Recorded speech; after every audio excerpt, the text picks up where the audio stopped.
Se você tem uma Bíblia, abra a Bíblia no livro de Mateus. Mateus, capítulo 8. Eu quero ler isso com vocês. Vamos ler juntos? Digam comigo. Jesus tocou no homem. Quero, fica curado. E logo a lepra desapareceu. Jesus disse-lhe então, não pares para falar, seja com quem for, vai já ter com o sacerdote, para que te examine, e leva contigo a oferta exigida pela lei de Moisés para os leprosos, que se curam em testemunho público. Amém? Isso está em Mateus capítulo 8, versículo 2, como está na minha Bíblia aqui. Amém? Podemos assentar? Eu quero conversar com você nesta tarde, para ver como Jesus ele é maravilhoso. Às vezes você tem que ser muito determinado quando você quer uma coisa de Deus. Você tem que ir em busca. Às vezes a vida nos prega peças que há, às vezes, da nossa parte, um conformismo, achando que não tem mais jeito, que tudo vai ser daquele jeito mesmo, e a gente tenta se adaptar com os problemas ou se adaptar com as situações que nos parece desafiadora e que nos parece insuperável. Mas nessa passagem a gente aprende que ainda que exista todo um protocolo que diga que você está praticamente isolado, que você está cancelado, que não tem mais nada a ser feito, ainda assim você tem que se apegar em Deus e acreditar que Deus sempre é a última palavra para a sua vida.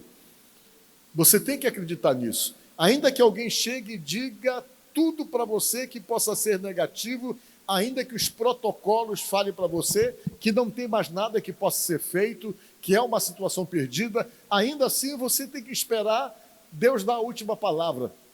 Porque o que pesa, na verdade, é a última palavra que Deus possa dar. Se Ele ainda não colocou no teu coração que a questão não está perdida, ainda que tudo diga que sim, então quer dizer que ela não está perdida. Amém? Eu quero conversar com vocês sobre isso. Naquela época do tempo de Jesus, existiam alguns problemas que as pessoas tinham, que eram problemas que marcavam demais as pessoas. Um deles era a doença. O outro problema seríssimo também era qualquer tipo de hemorragia. Uma pessoa, quando tinha uma hemorragia comprovada, ela sofria muito, porque tinha alguns protocolos na lei de Moisés que estabelecia o que deveria ser feito com pessoas que tinham hemorragias. E da mesma forma havia também um protocolo que era feito para poder ser aplicado nas pessoas que tinham problema de lepra. Essa doença era uma doença que praticamente ela em si já isolava a pessoa. Uma doença que a lei de Moisés tinha alguns critérios para poder lidar com ela. O que é lepra, né? Eu estava lendo que no original grego a palavra lepra é lepro, que vem do grego, que significa descascar. É o significado. O sentido descascar, perder a pele mesmo, de ficar na carne viva. Existiam 70 e poucos tipos de lepra naquela época. E quem era exatamente o médico sanitarista dentro dessa situação eram os sacerdotes.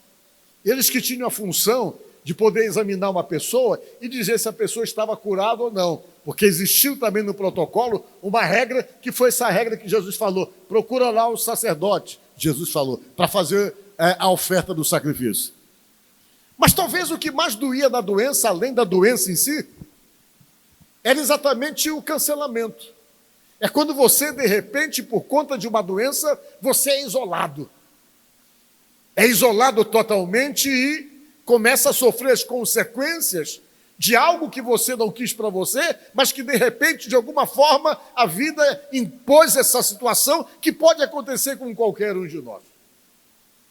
E era pesado. Primeira coisa que acontecia, que era o mais duro, a pessoa era afastada da família. Ele era totalmente afastado da família. Era afastado dos amigos, ele não podia mais ter contato com os amigos.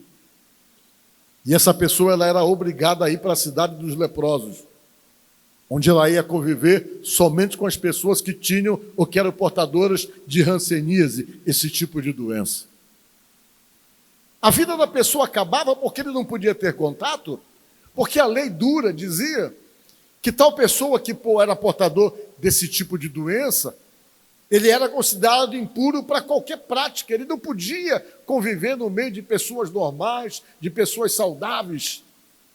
Ele era proibido de andar no meio de aglomerações.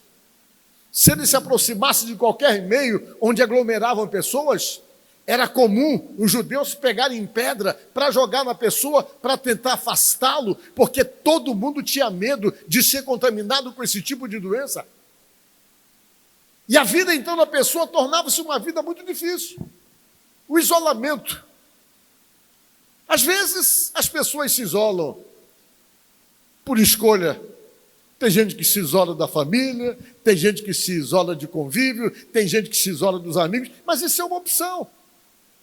É duro, principalmente para quem tem contato com a pessoa, quando percebe que há nas pessoas um auto-isolamento, e a gente percebe que todo tipo de isolamento, ele nunca é saudável.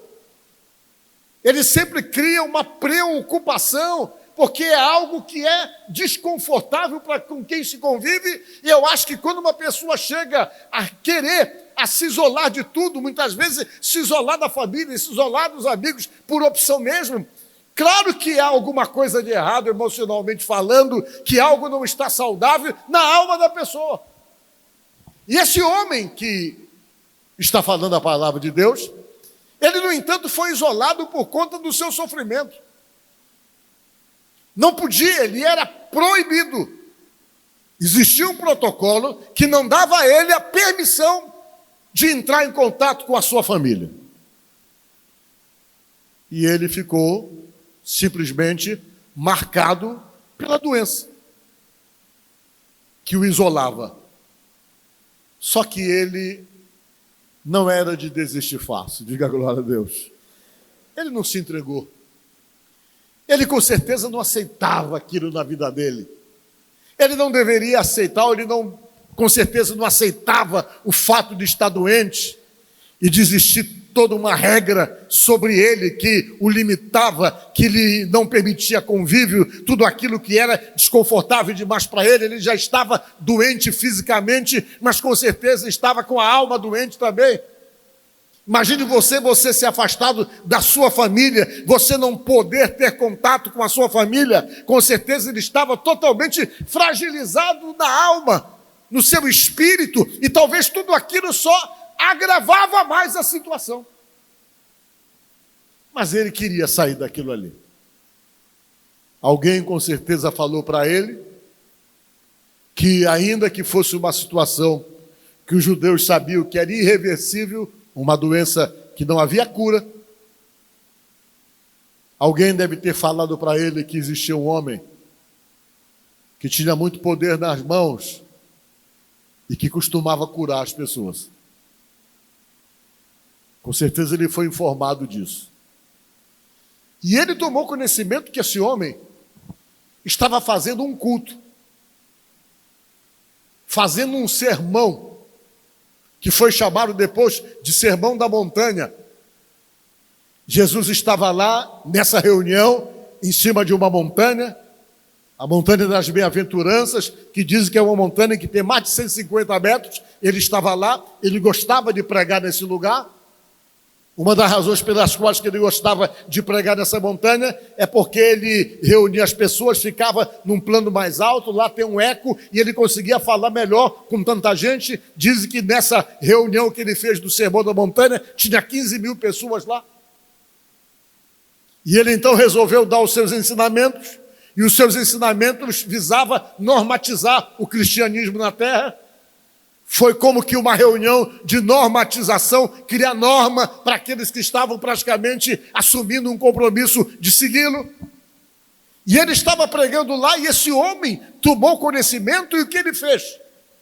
Ele resolveu ir lá na montanha, ousadamente, algo que não era permitido para ele, porque o local era um local de aglomeração, que estava cheio de pessoas lá, que poderiam pegar em pedra para atirá-lo, mas ele que não estava conformado com a sua situação, que tomou conhecimento que alguém podia resolver, ele foi então atrás da última palavra. E o que ele fez? Ele foi até o local para poder falar com Jesus. Isso era ousado demais. Por que que era ousado? Porque um leproso, ele tinha uma regra, uma norma que dizia que ele não podia se aproximar da pessoa mais do que 100 metros. Ele tinha que manter uma posição de 100 metros. A lei dizia que ele não podia tocar em ninguém. Se ele tocasse em uma pessoa ou alguém tocasse nele, a lei de Moisés dizia que essa pessoa se tornava imundo por ser tocado por um leproso. Isso parece tão pesado, mas foi a única forma de poder fazer o afastamento para evitar a contaminação. Por isso que essa lei parecia tão cruel, e realmente era tão cruel assim. Era uma forma de preservar a saúde dos demais. E ele tinha que manter uma posição de distância, e tinha ainda outras exigências. Quando ele chegava em qualquer lugar que ele percebia que tinham pessoas que eram sãs, que não tinham a mesma doença, ele era obrigado a gritar para todo mundo: imundo!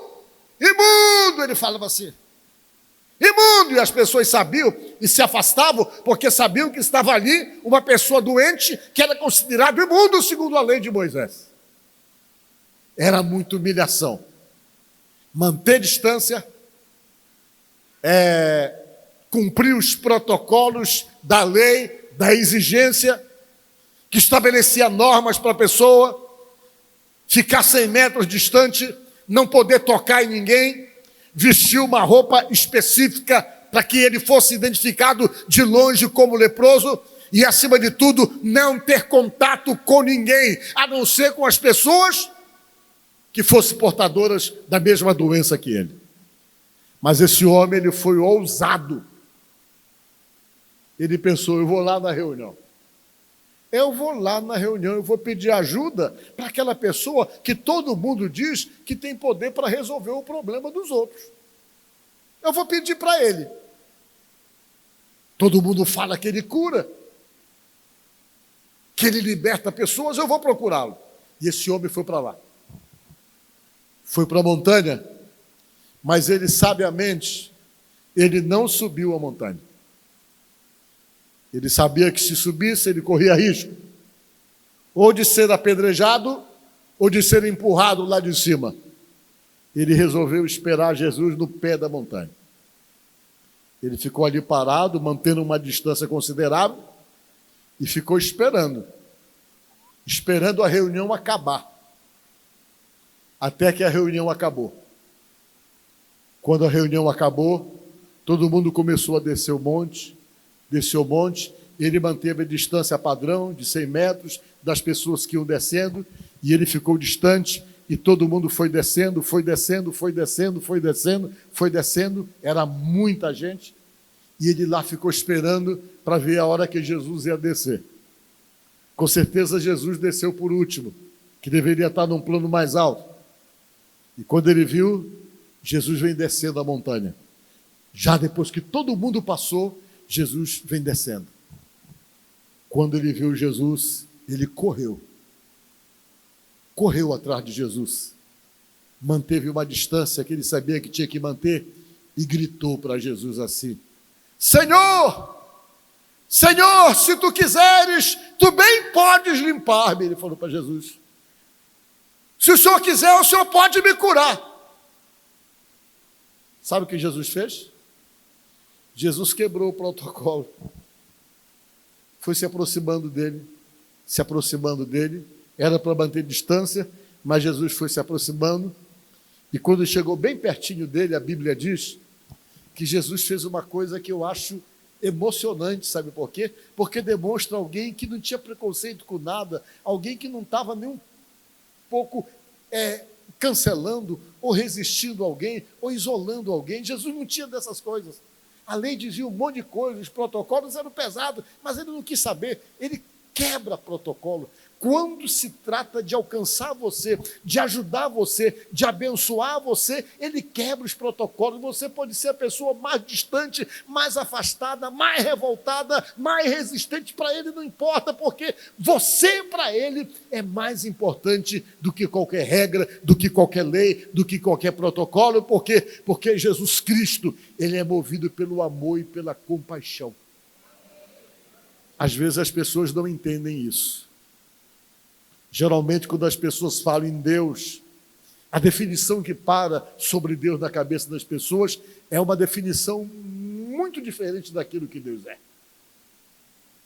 Geralmente as pessoas olham e imaginam Deus pesado, mal-humorado, carrancudo, que parece que está querendo jogar a raia e matar todo mundo. A gente vê muito isso naquelas pinturas renascentistas que o camarada ia desenhar Deus tocando no dedo lá, fazia um ser barbudo, obeso, com a cara de mal, assim, parece que está o tempo todo desconfiado, e as pessoas definem a visão de Deus assim, ou tentam retratar dessa forma, e isso para, às vezes, no inconsciente coletivo. Só que Deus não é assim. Tem que ser desmistificado essa visão de um Deus severo, violento, que quer queimar todo mundo. A Bíblia diz que a definição que eu acho melhor de todas elas sobre Deus, nos fala assim: Deus é amor, diz a Bíblia. Tem um versículo aí? Deus é amor. Ora, como é uma pessoa que é amor, que é puro amor? Primeiro, é amoroso, é carinhoso, é compreensivo, é paciente, não torce contra, não quer queimar você por qualquer coisa, mas tenta conquistar você e sempre conquista. Isso é a definição melhor que eu encontro de Deus e que eu vejo nas manifestações de Jesus Cristo com as pessoas. Ele gostava muito de se aproximar de pessoas rejeitadas, de ladrão. Ele chamava para poder atrair pelo amor. Zaqueu, um camarada que todo mundo odiava, ele foi lá na casa do camarada. O próprio Mateus, que era um rejeitado pela religião, um camarada que estava se autopunindo com a vida que estava escolhendo, Jesus foi atrás dele e disse: vem e segue-me. Não somente o próprio Mateus, veja aquela mulher que levaram ela, que era prostituta. Ele chegou e disse: eu não estou concordando com o que você está fazendo, mas eu não vou te condenar, disse Jesus. Eu só quero que você arrume a sua vida, que você realmente mude as coisas. E você vê essa forma que Jesus era, carinhoso, afetuoso, sempre com a disposição para ajudar, quebrando protocolos, leis e regras que às vezes eram estabelecidas. E às vezes as pessoas entendem até que para pregar, você tem que pregar e ser duro com todo mundo quando você fala de Deus. Um dia um pastor foi lá na igreja que eu sou pastor, ele chegou comigo e disse: eu amei demais a sua pregação, porém não gostei de uma coisa. Eu disse: o que foi que o senhor não gostou? Eu não gostei que o senhor prega muito rosas. Comece a pregar o espinho para esse povo. Olha só a cabeça do camarada. Tem que pregar espinho. Espinho você já tem. A própria vida, na sua essência, já é espinhosa para todos nós. Nós sempre estamos tendo as nossas próprias consequências das escolhas erradas que nós temos em nossas vidas, que geram sofrimentos em nós, e fica claro que a maioria dos nossos sofrimentos não são causados por Deus, são resultados de escolhas mal feitas por nós. Coisas que Deus não é consultado para a gente poder tomar uma decisão, que às vezes dá errado e nos gera sofrimento, e você percebe que Deus sempre está consertando as coisas, diga glória a Deus, sempre Ele está tentando arrumar as coisas, mas tem gente que entende que não, que você tem que sair dando bordoada e batendo com uma clave em todo mundo, porque Deus é assim, é Deus severo que quer estourar a cabeça de todo mundo. Não, Ele não é assim. Ele tem uma forma de deixar claro nos ensinamentos dele, da palavra dele, que ele diz: olha, gente, não é por força, nem por violência, disse ele, mas é pelo meu espírito, diz o Senhor.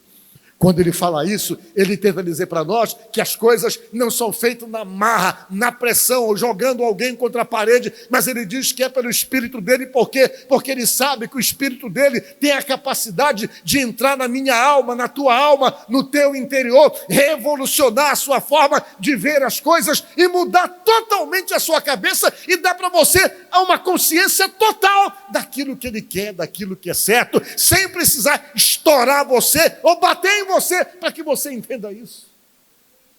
É pelo Espírito de Deus, não é por força nem por violência, diz a palavra de Deus. Mas a gente às vezes entende que as coisas têm que ser na base da pressão e na base de bater, de fazer, de forçar. Deus não força nada. Não força nem você a querer segui-lo ou para você segui-lo. Ele diz o quê? Eu estou à porta e bato. Se você quiser abrir a porta, tudo bem. Se você não abrir, eu entendo que é uma vontade sua, eu vou respeitar isso. Jesus é um gentleman, ele é educado.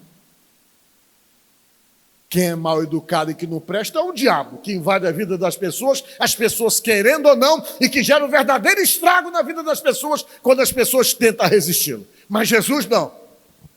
O processo de Jesus não é te bater, não é te maltratar, é te conquistar. E como nós entendemos que ele conquista a todos nós?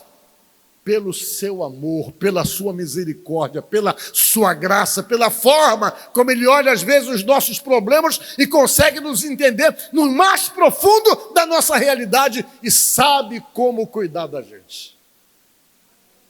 Jesus chegou, se aproximou do camarada. Ele todo lá humilde, me ajude, por favor, se o senhor quiser, o senhor pode me curar. Jesus se aproximou dele e diz a palavra que colocou a mão sobre ele e tocou nele assim. Tocou nele, para dizer assim, ó, você não pode tocar em ninguém, ninguém pode tocar em você, mas eu toco em você. E pegou nele. Pega o texto aqui e diz. Olha ali. Jesus, o que foi que ele fez? Tocou no homem. Quebrou o protocolo todo. Tocou, está aqui. Eu não tenho problema nenhum. Não vou ser contaminado por você e você também não vai me contaminar. Tocou nele. E disse assim, eu quero, fica curado. Fica sarado. Você quer isso? Então sara. Faça todo o restante do protocolo. Vá lá, te apresenta para o sacerdote. Sai daqui. Não fala com ninguém. Vai lá e faz o sacerdote examinar você totalmente, porque depois que o sacerdote examinar, ele vai ver que você não tem mais essa doença. Aí você vai estar liberado para voltar para sua casa, para viver com a sua mulher, para viver com os seus filhos. Por quê? Porque eu estou dando a última palavra. Teu problema acabou. Teu sofrimento não existe mais. Não existe mais sofrimento para você.